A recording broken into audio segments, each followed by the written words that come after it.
Welcome to Ecclesias Podcast. Halo lagi semua, kembali lagi bersama saya Lovina dan partnerku C. Jessica. Hai.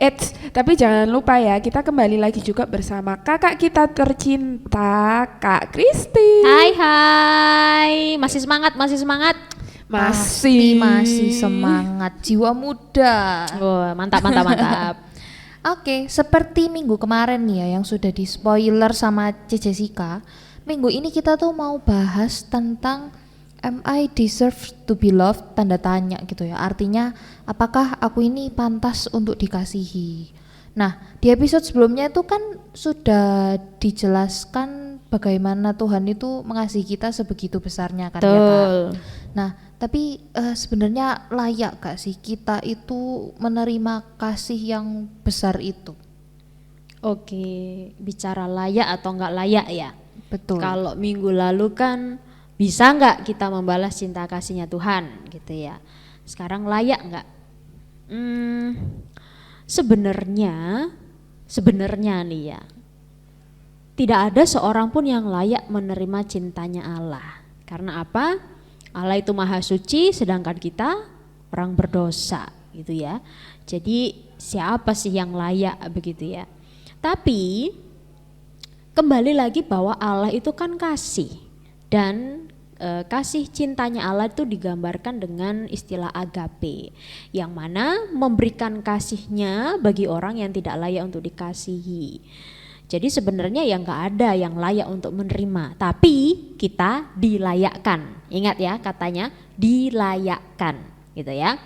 Kalau di dalam Efesus 2 ayat 8 dan 9 itu kan di sana disampaikan bahwa sesungguhnya kita semua orang berdosa itu dikasihi dan diselamatkan hanya karena kasih karunia.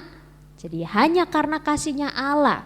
Jadi bukan dari hal-hal yang lain, bukan karena kita banyak kasih kepada Tuhan, bukan kita banyak kasih kepada sesama, bukan karena kita banyak amal ibadahnya, bukan karena kita banyak perbuatan baiknya, bukan. Tapi semuanya adalah kasih karunia. Kalau ada orang yang merasa bahwa ya aku pantas diselamatkan karena aku sudah hidup saleh, karena aku sudah mengasihi, karena aku sudah berbuat banyak kebaikan, ya artinya dia berusaha menyelamatkan dirinya sendiri dong gitu ya. Padahal tidak ada seorang pun yang bisa menyelamatkan dirinya sendiri atau menyelamatkan orang lain karena statusnya sama-sama berdosa. Tapi orang berdosa ini yang harusnya nggak layak dikasihi, maka dilayakkan oleh Tuhan. Nah, oleh karena itu di dalam Efesus itu kan disampaikan, karena kasih karunia, hanya karena kasih karunia jangan sampai ada orang yang memegahkan diri gitu ya. Jangan sampai ada orang yang sombong karena sudah dikasihi. Nah, ini bahaya-bahaya yang harus kita perhatikan. Orang yang merasa sudah dikasihi dan diselamatkan harus mewaspadai bahaya kesombongan. Nah, bahaya kesombongan ini seperti apa? Kayak gini, merasa sudah dikasihi, merasa dirinya udah berjaya gitu ya. Jadi kayak kacang lupa kulit. Ada Tuhan kasih satu mungkin kepekaan dalam hatinya. Ayo saatnya saat teduh, ayo saatnya berdoa.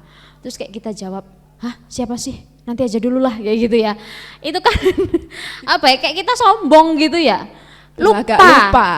Belagak lupa siapa yang sudah mengasihinya, lupa siapa yang sudah menyelamatkannya, atau membuat kita lupa diri gitu ya, sehingga kita sengaja menjauhkan diri dari ibadah, sengaja menjauhkan diri dari segala bentuk tanggung jawab yang dimana harusnya status orang yang sudah dikasihi itu kan harus hidup di dalam kasihnya Allah. Bagaimana kita juga harus mengaplikasikan kasih Allah bukan hanya kepada diri kita tapi juga kepada orang-orang lain begitu. Jadi sesungguhnya kalau dibilang nggak ada yang layak, tapi karena kasih karunia kita dilayakkan, bukan melayakkan diri. Dilayakkan gitu ya, jangan sampai salah, bukan melayakkan diri, nggak ada orang yang layak begitu. Nah iya benar banget, jadi kita ini sebagai manusia yang berdosa gitu ya, sudah jatuh ke dalam dosa, sebenarnya kita tuh nggak layak untuk menerima cinta kasih Tuhan, tapi kita dilayakkan sama Tuhan hanya karena kasih karunia-Nya. Tapi kita juga harus ingat bahwa kita itu nggak boleh sombong dan betul. juga nggak boleh lupa Diri. Betul. Oke, nah terus Kak, berarti kan kasihnya Tuhan ini ke kita sudah tidak diragukan lagi. Nah, terus dari jawaban Kakak tadi ya berarti sudah seharusnya respon kita itu adalah mengasihi Tuhan dengan sungguh-sungguh. Betul. Tetapi sebenarnya lebih penting mana mengasihi diri sendiri atau mengasihi orang lain, Kak? Karena kan ada statement yang mungkin pernah kita dengar, jika kita tidak bisa mengasihi diri sendiri, maka kita tidak akan bisa mengasihi orang lain. Oke, iya benar. Kalau kita tidak bisa mengasihi diri sendiri, mungkin kasih kepada sesama itu juga bisa jadi kasih yang pura-pura begitu ya. Karena di sini begini, selain daripada kita mengasihi dan memperhatikan orang lain, kita juga harus mengasihi dan memperhatikan diri kita dong, gitu ya.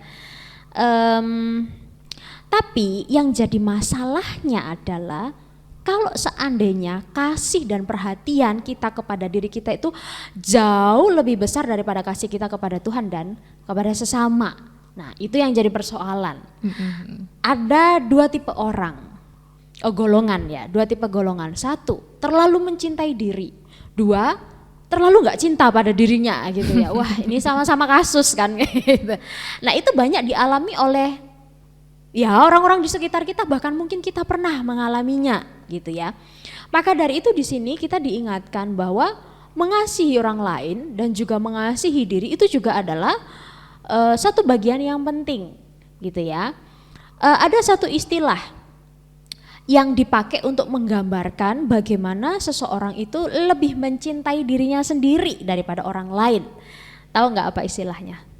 Udah sering kita pakai tuh istilahnya tuh.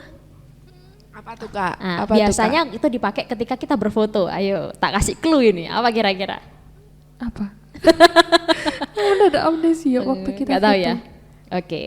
Kata narsis. Oh. Nah, biasa kalau kita foto kan kita bergaya begini, udah terus kemudian ada yang bilang, "Ih, narsis banget sih." Ya gitu ya. Kata narsis ini menjelaskan ketika seseorang kayak apa ya, merasa pede dengan gayanya, merasa pede dengan penampilannya. Tapi sebenarnya narsis ini punya pengertiannya sendiri loh. Dan ada mitologinya gitu ya. Nah, itu Mitologi jadi narsis. jadi begini. Narsis itu dipakai untuk mendeskripsikan seseorang yang terlalu percaya diri, seseorang yang terlalu mengagumi dan mencintai dirinya. Jadi ini bermula dari tokoh mitos Yunani yang namanya Narcissus. Makanya namanya narsis ya, karena nama orangnya iya, Narcissus. betul. Jadi Narcissus ya, S-nya double. Ini dia adalah seorang yang terlalu sangat mencintai dirinya sendiri. Saking mencintai dirinya sendiri sampai dewa itu mengutuk dia. Ya, nah, kutukannya ini unik. Jadi kutukannya itu dia mencintai bayangannya. Jadi kalau zaman dulu itu kan jarang ada cermin mungkin ya. Jadi ketika untuk melihat diri itu harus lihat di bayangan atau pantulan air yang ada di kolam atau suatu wadah. Jadi suatu kali dia ini melihat wajahnya di pantulan air itu, kemudian dia karena dikutuk dan karena dia sangat mencintai dirinya, dia sangat terlena sampai dia ingin pegang itu muka gitu ya. Karena kalau biasanya kita sedang jatuh cinta kepada orang itu kan pengennya ya deket dia, kalau bisa pegang dia tangannya gitu ya. Si Narcissus ini pengen pegang pantulan bayangannya atau refleksinya itu, karena saking dalamnya dia pegang, dia tuh sampai nggak sadar kalau dia itu sampai jatuh tenggelam begitu ya, jatuh tenggelam ke dalam kolam. Nah, teman-teman yang dikasih oleh Tuhan, ini menjadi satu gambaran bagi orang yang terlalu mencintai dirinya hingga dia nggak peduli akan orang lain, bahkan bisa jadi dia nggak peduli akan Tuhan karena terlalu mendewakan dirinya. Nah, kisah dari Narcissus ini yaitu dari kata narsis itu, para pakar psikolog ini menganggap bahwa narsisme itu merupakan ciri-ciri dari orang yang punya gangguan kepribadian. Nah, jadi hati-hati nih ya kalau misalkan kita narsis terus Gangguan kepribadian gitu mesti ya. diperiksa ini, gangguan kepribadian. Kemudian juga merupakan orang yang punya ciri psikopat gitu ya, tidak memiliki perasaan dan emosi. Kalau psikopat itu kan kelihatannya datar-datar aja, padahal menakutkan begitu ya. Atau juga dia menjadi salah satu orang yang sebutannya itu agak sulit sih ini bahasanya. Saya sendiri juga mengeja kalau membacanya. Machiavellianisme. Ini adalah satu kondisi di mana dia tidak memiliki perasaan atau tidak memikirkan orang lain. Kayak contoh begini, menginjak-injak orang lain demi ketenarannya. Nah kayak gitu. Ini adalah ciri-ciri dari orang yang punya gangguan kepribadian menurut pakar psikolog. Jadi mesti hati-hati kalau seandainya di dalam diri kita terlalu membanggakan dan mencintai diri kita. Padahal Tuhan mengatakan apa? Perintah Tuhan bagi saya dan kita semua adalah kasihilah sesamamu manusia seperti dirimu sendiri. Perintahnya adalah kasihilah sesamamu, bukan kasihilah dirimu sendiri gitu kan. Bukan banggakan dan lebih-lebihkan dirimu, tapi perhatikan dan kasihilah sesamamu manusia begitu. Nah, gambaran ini kalau lebih jelas itu dijelaskan di dalam perumpamaan tentang orang Samaria yang baik hati. Nah, Yesus menggambarkan bagian ini mau menunjukkan bahwa dari ketiga orang itu hanya satu yang baik hati. Padahal di situ ada orang Lewi. Di situ ada imam yang lewat yang harusnya tahu dong gitu ya apa yang harus dia lakukan. Yang harusnya tahu dan paham dong bagaimana mengasihi orang lain. Tapi di dalam bagian ini Yesus menggambarkan hanya orang Samaria yang jadi dan dianggap musuhnya orang Yahudi malah justru bisa mengasihi orang lain. Nah, apa penyebab kegagalan dari dua orang itu? Orang Lewi dan juga imam yang enggak mau menolong sesamanya. Bukan mereka kekurangan kasih, bukan mereka kekurangan dasar daripada mengasihi, tetapi itu berdasarkan akibat karena mereka terlalu mengasihi dan membanggakan diri sendiri. Merasa bahwa aku adalah orang pilihan, gak layak menolong orang bukan pilihan. Nah, maka dari itu teman-teman yang dikasih oleh Tuhan, di sini kita diingatkan dan diajarkan bahwa kasih Tuhan yang sudah kita rasakan itu harus kita fokuskan untuk menghadap keluar, bukan fokus ke dalam diri kita aja.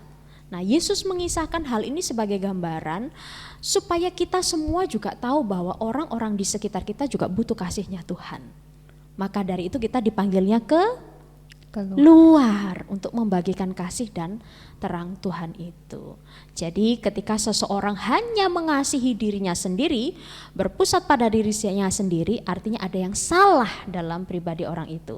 Kalau kita mengalami fase-fase itu, kita mesti koreksi diri, berarti ada yang salah di dalam diri saya, begitu. Oke, berarti itu kan tadi pertanyaannya tuh kan lebih penting mana, kayak seolah-olah harus memilih salah satu gitu ya Kak ya. Tapi sebenarnya mungkin salah ya kayaknya pertanyaannya ya, karena kan bukan lebih penting mana. Soalnya kalau mau dibilang lebih penting mengasihi sendiri terus nanti orang lainnya dilupakan. Betul. Tapi kalau misalnya bilang lebih penting mengasihi orang lain tapi nggak mengasihi diri juga salah juga gitu ya Kak. Jadi lebih kasih itu harus imbang, balance, ya, balance. Mantap. Terus pertanyaannya nih Kak, kenapa sih kok masih banyak juga nih ya orang-orang yang kesulitan untuk mencintai diri sendiri? Jadi kayak misalnya Lofi scroll TikTok gitu ya, apalagi yang tengah malam itu banyak banget konten-konten yang kayak aduh insecure, terus nggak pede, terus bandingin temanku udah punya ini tapi aku masih gini-gini aja kayak gitu. Itu kok bisa sih Kak, dan kira-kira ada nggak sih dampaknya dari tidak mengasihi diri sendiri? Ini jadi kayak kebalikannya tadi ya. Tadi terlalu mengasihi sendiri gitu ya. Terlalu mengasihi diri sendiri, terus sekarang kesulitan mengasihi diri sendiri gitu ya. Kayaknya ini problem yang lagi viral di kalangan kita nih ya. Kalau zaman-zaman dulu mungkin ada tapi nggak terlalu terekspos ya. Kalau sekarang tuh kayak orang udah nggak malu menunjukkan keinsecurannya gitu ya. Malah jadi kayak apa ya, menyombongkan kelemahan jadi gitu konten. Ya. Nah jadi konten. Jadi konten. Tapi kalau konten itu positif bisa tuh membangun kepribadian orang-orang yang lagi insecure gitu. Ya, sebenarnya kalau dibilang ada dampaknya nggak sih? Ya pasti ada gitu. Tapi kita mesti melihat dulu apa sih faktor yang melatar belakangi seseorang sampai nggak bisa menerima diri, sampai nggak bisa mencintai diri gitu. Ada banyak faktor. Saya hanya menggolongkan 2 faktor. Kalau banyak-banyak nanti podcast kita nggak selesai. Ya, yang pertama, faktor pertama mungkin ini begini. Kadang ada orang yang kurang bisa bersyukur atau lupa bersyukur, begitu ya.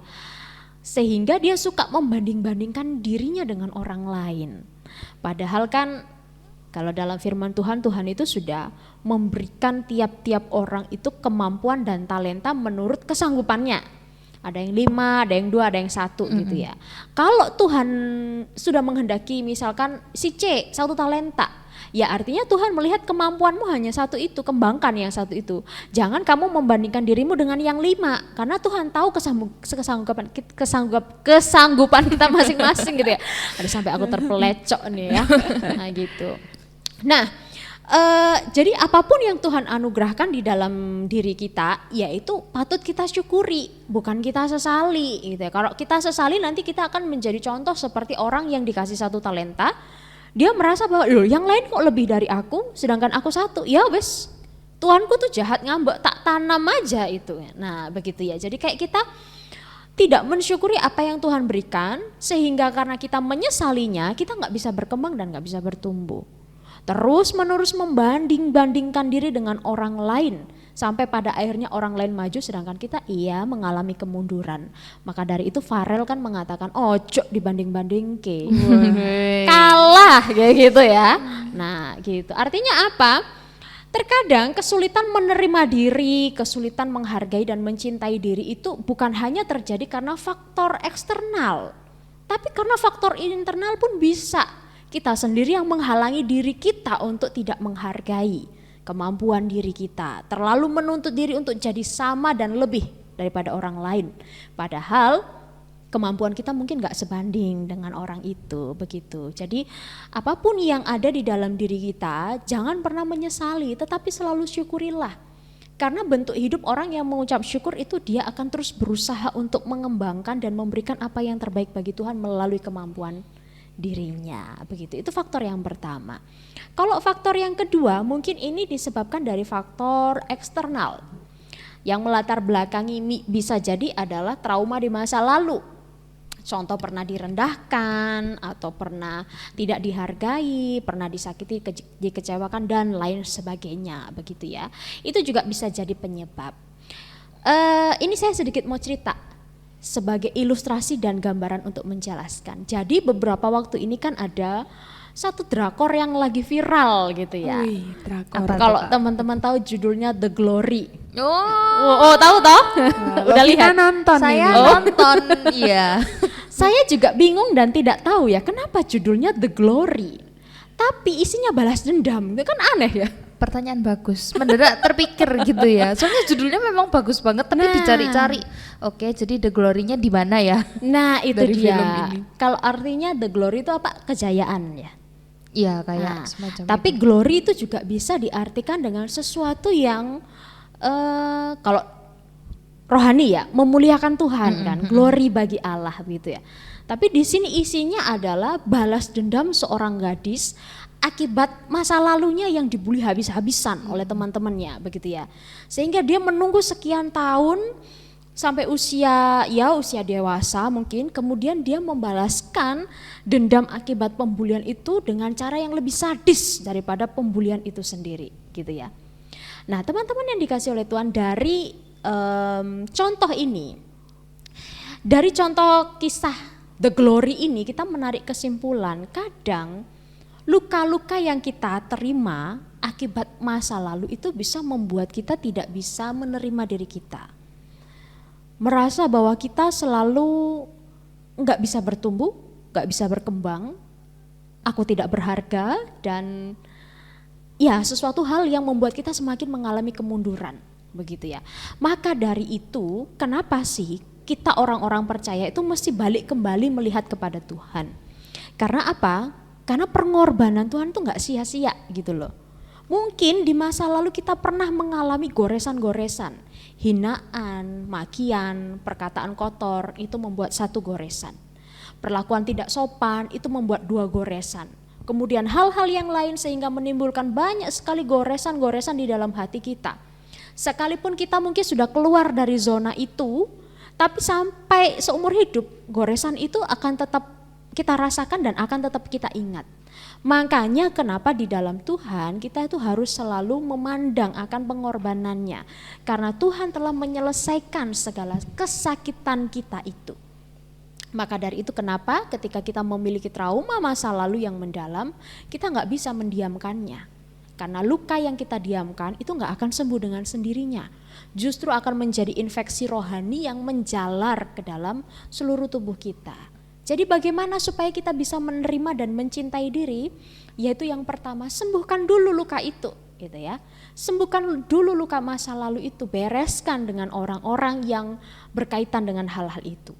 Kalau seandainya kita udah nggak bisa ketemu dengan orang-orang itu, datang kepada Tuhan, minta Tuhan yang balut, minta Tuhan yang sembuhkan, supaya luka-luka itu tidak semakin melebar dan menimbulkan hal-hal yang akan mempengaruhi kehidupan kita di masa yang akan datang. Kedua apa? Berusaha untuk belajar melepaskan pengampunan bagi orang lain dan bagi diri kita sendiri. Pengampunan bagi orang lain karena orang lain dulu menyakiti kita. Pengampunan bagi diri kita sendiri karena kita tidak pernah membawa diri kita untuk maju, tapi terus menekan diri kita untuk terus mengalami kemunduran. Sehingga ketika kita membenci orang lain atau mungkin membenci diri kita sendiri, siapa yang rugi? Diri kita sendiri, begitu ya. Justru ketika kita membenci orang lain, yang rugi pribadi kita. Karena apa? Kita membenci orang lain itu butuh tenaga, ya enggak? Nah, betul. Tenaga kita udah habis. Kita membenci orang lain itu kita menguras pikiran, bener enggak? Betul. Memikirkan orang itu, mengharapkan sesuatu yang jelek terjadi ke orang itu, begitu ya. Kemudian hati kita juga dipenuhi dengan amarah, kebencian, begitu. Kalau bahasanya ada hamba Tuhan di sini namanya Evangelis Hadi gitu ya. Kita minum racun tapi berharap orang lain yang mati. Nah, itu sesuatu yang konyol gitu ya. Dan apa? Kita yang akan merasakan sakit. Makanya kenapa kebencian dan akar kepahitan yang mendalam itu bukan hanya membuat kita sakit secara rohani, tetapi bisa membuat kita sakit secara fisik. Itu terbukti nyata. Sulitnya melepaskan pengampunan dan masa lalu yang begitu kelam itu akan membuat kita rugi dalam segala hal, dalam banyak hal begitu. Sehingga ketika kita mampu melepaskan pengampunan bagi diri sendiri dan bagi orang lain, maka kita tidak akan lagi menyiksa diri dengan berbagai-bagai kesulitan. Yang perlu kita ingat adalah Tuhan itu sudah mati, tapi gak cuma mati, Dia bangkit membawa kemenangan dan membuat kita menang dari segala macam kesakitan dan masa lalu kita. Dampaknya apa dari kita tidak bisa mengasihi dan menerima diri? Dampaknya adalah kita akan sulit mengalami kasih Tuhan dan sulit mengasihi kepada sesama. Mantap. Jadi intinya supaya kita bisa mencintai diri kita sendiri itu kita harus bisa melepas pengampunan ya terhadap masa lalu dan juga terutama melepas pengampunan terhadap diri kita sendiri juga ya Kak. Dan juga kita harus banyak-banyak bersyukur dengan keadaan kita sekarang gitu, nggak boleh banyak mengeluh gitu. Jadi kalau kita sudah bisa melakukan itu semua, mungkin kita bisa mengurangi rasa kesulitan itu untuk mencintai diri kita sendiri. Begitu. Oke. Tadi ini kan barusan sudah bahas gitu ya Kak tentang kok bisa sulit dalam mengasihi diri gitu ya.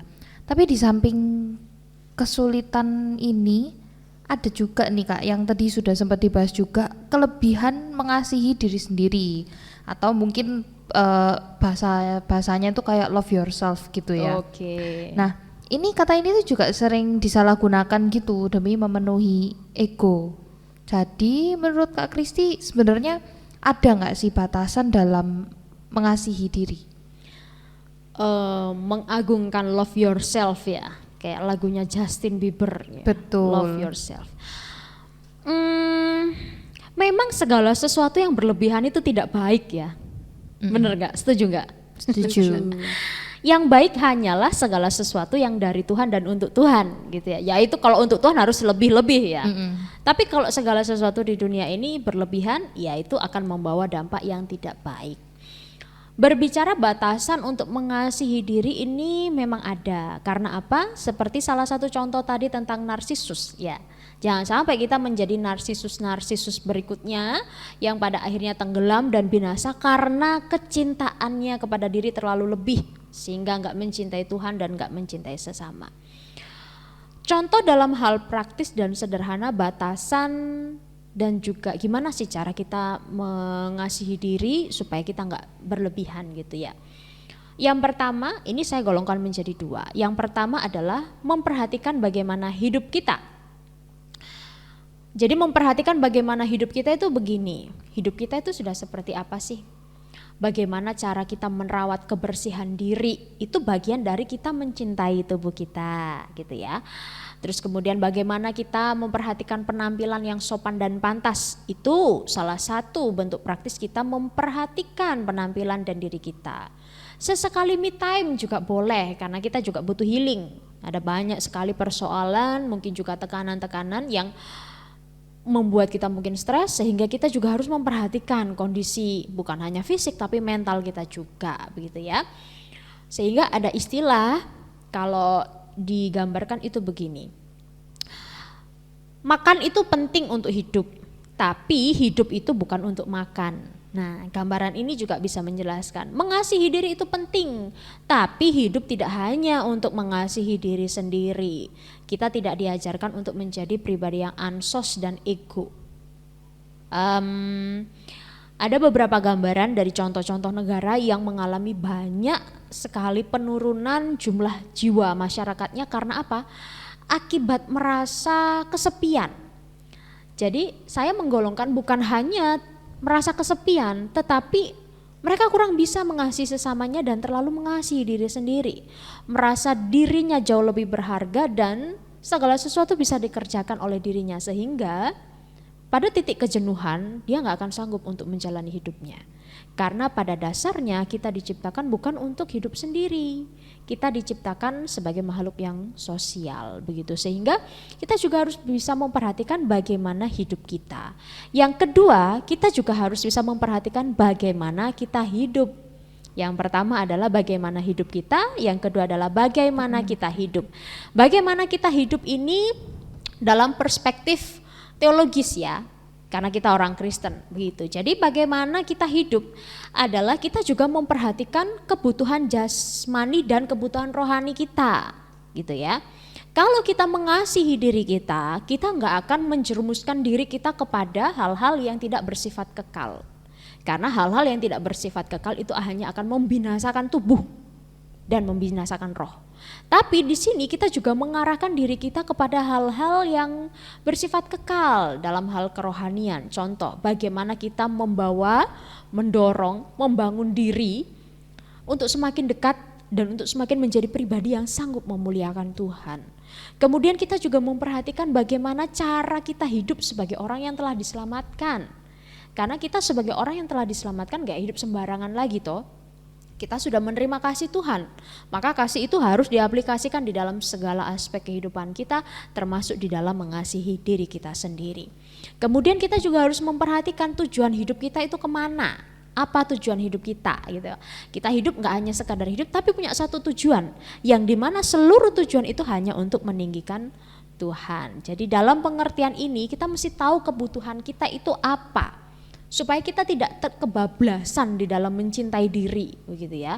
Jadi love yourself itu bukan untuk mengarahkan kita membesarkan ego, memanjakan diri kita, tetapi itu harus membawa kita supaya kita semakin bertumbuh, berkembang dan kemudian termotivasi untuk semakin mengerjakan hal-hal yang baik seperti apa yang Tuhan kehendaki. Oke. Berarti makanya supaya tidak terbawa love yourself ini penting buat kita ngecek lagi sebenarnya kita tuh dalam hidup apa yang kita lakukan, apa yang kita ambil tuh sebenarnya buat apa gitu ya Kak, bukan Iya. cuman yang kayak ya pokoknya aku mau gitu. Betul. Oke. Nah, berarti agak repot ya Kak. Ada yang susah sekali mengasihi diri, tetapi ada yang mengasihi dirinya terlalu luar biasa gitu. Nah, jadi gimana nih Kak mengasihi diri yang benar supaya tidak kekurangan dan juga tidak kelebihan? Oke, cara ya. Caranya bagaimana? Gimana ya caranya ya? Kalau saya sih caranya adalah pakailah cara Yesus mengasihi orang berdosa. Nah, gimana caranya Yesus mengasihi orang berdosa? Ya, cara Yesus mengasihi orang berdosa adalah dengan dia datang. Jadi jemput bola. Nah, bukan bola yang datang kepada dia gitu, tapi Yesus itu jemput bola.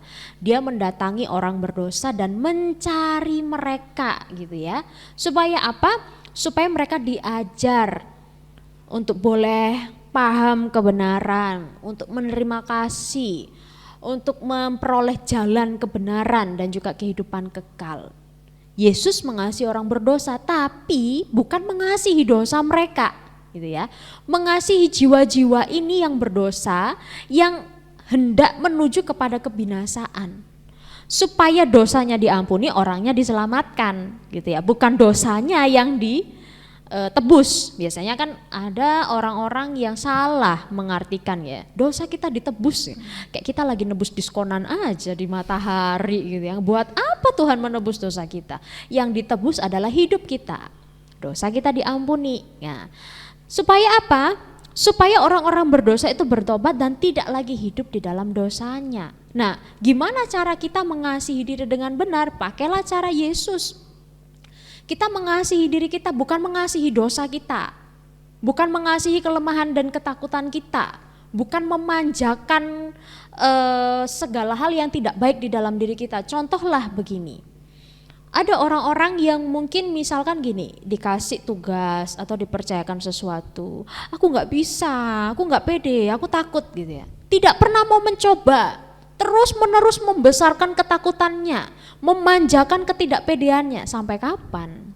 Gitu kan? Dikasih makan gitu ya Nah, ketakutan-ketakutannya. kayak gitu. Jadi yang semakin dewasa adalah ketakutannya, ketidakpedeannya gitu. Dan pada akhirnya ya dia sendiri yang akan rugi kan? Padahal hidup di dalam Kristus adalah kehidupan yang terus bertumbuh, bukan kehidupan yang stagnan gitu kan. Nah, jadi cara kita mengasihi diri yang benar adalah bagaimana kita bisa membawa diri kita untuk meneladani cara Yesus melayani orang berdosa. Layanilah diri kita juga dengan baik, bawa diri kita kepada satu kemajuan rohani dan bukan kepada kemunduran rohani. Cara yang tepat mengasihi diri adalah mendorong dan mensupport diri untuk terus berkembang mengerjakan panggilan hidup dari Tuhan. Wah, mantap. Jadi kita harus mengasihi diri itu seperti Tuhan mengasihi manusia gitu ya. Yang Kak? berdosa. Yang berdosa. Dosanya diampuni, hidupnya ditebus. Wah, mantap. Nah, mungkin nih Kak dari pembicaraan kita nih kurang lebih selama 30 menit gitu ya. Mungkin ada sedikit closing statement dari Kak Kristi untuk teman-teman kita supaya lebih ingat lagi gitu akan podcast hari ini. Oke, closing statement 2 dari tema pembahasan kita hari ini.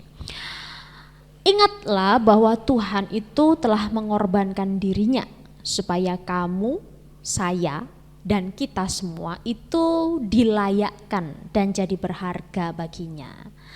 Kasihilah Tuhan, kasihilah sesama, dan kasihilah dirimu sendiri, serta lakukan semuanya hanya bagi Tuhan. Keren sih. Lagi-lagi reminder gitu ya. Tapi memang kapan sih emangnya Ecclesias Podcast tidak membawa pencerahan gitu ya? Selalu ya. Setiap dengar langsung teling. Bener. Ya karena kan emang apa yang biasanya banyak kita dengar itu tentang mengasihi Tuhan, terus mengasihi orang lain, sehingga kadang kita juga lupa bahwa sebenarnya diri sendiri pun sama-sama pentingnya untuk dikasihi dengan benar. Betul. Gitu. Self love itu penting banget ya, love. Nah, minggu depan ini kita ada lagi love lanjutannya. Kalau minggu ini kan kita membahas tentang kasih dan diri sendiri gitu ya. Nah, mungkin minggu depan kita mau membahas tentang kenapa kok manusia bisa sulit mengasihi manusia lain atau sesama.